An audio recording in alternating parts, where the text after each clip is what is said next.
is London.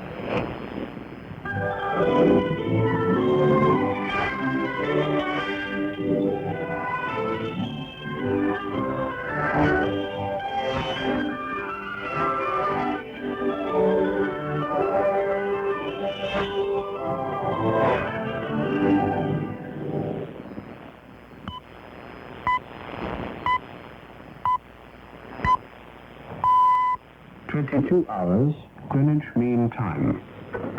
BBC World Service. The news read by John Gordon.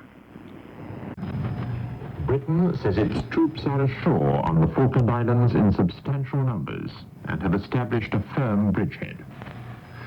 There's reported to have been fierce fighting throughout the day. The Defence Secretary says 5 British ships have been damaged, 2 seriously. Argentina says it has sunk 2 British warships. The United Nations Security Council is meeting in New York to discuss the latest fighting. The British Defence Secretary, Mr. Nott, has said that British troops are now firmly established back on the Falkland Islands, just 7 weeks after the Argentine invasion. Mr. Nott told a news conference in London that Royal Marine Commandos and the Parachute Regiment were ashore in substantial numbers with artillery, air defence weapons and other heavy equipment.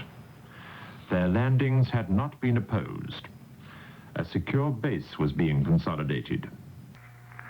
During Thursday night, British troops had made several landings and carried out raids in different parts of the Falkland Islands, and some of these forces had remained ashore.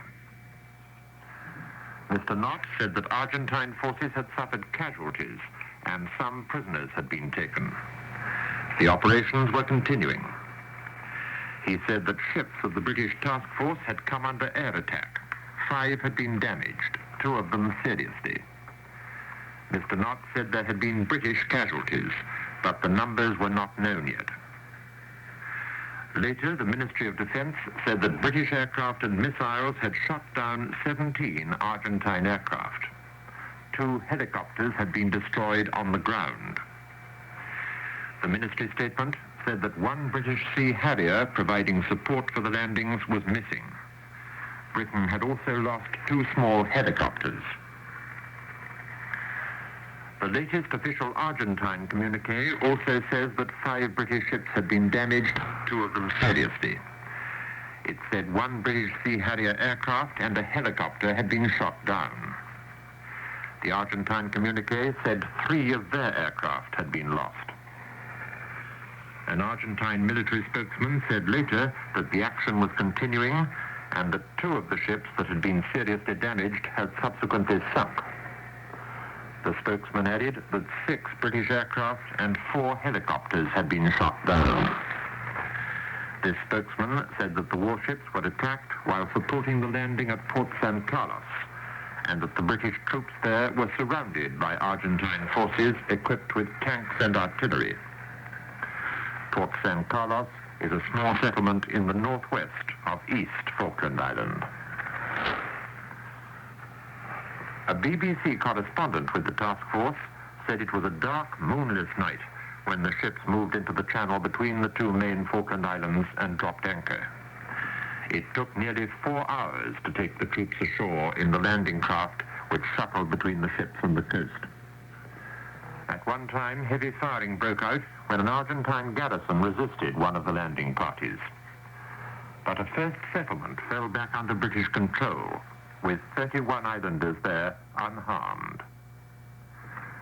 Our correspondent says that an hour after dawn, Argentine aircraft attacked the ships of the task force.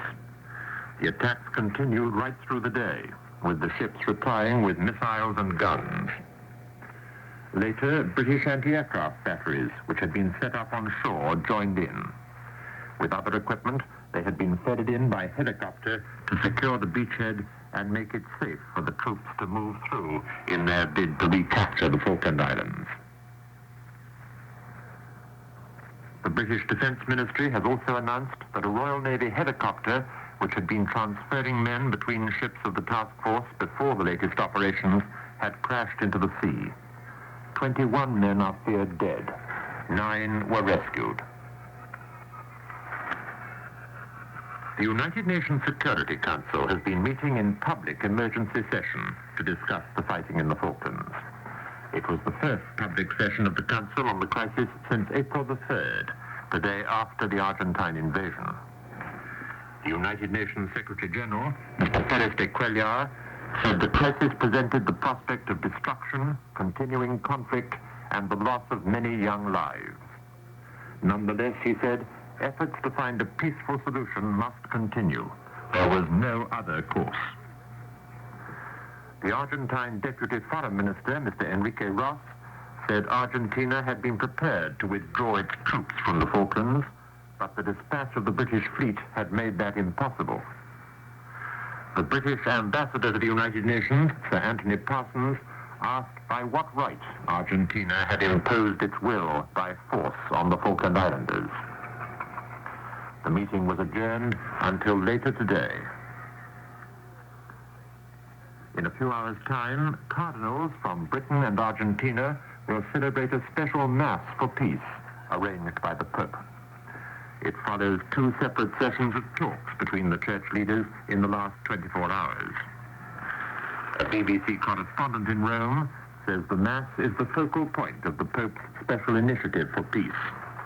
But there is a feeling in Rome that events have been overtaken by what is happening in the Falklands. This news comes to you in the World Service of the BBC.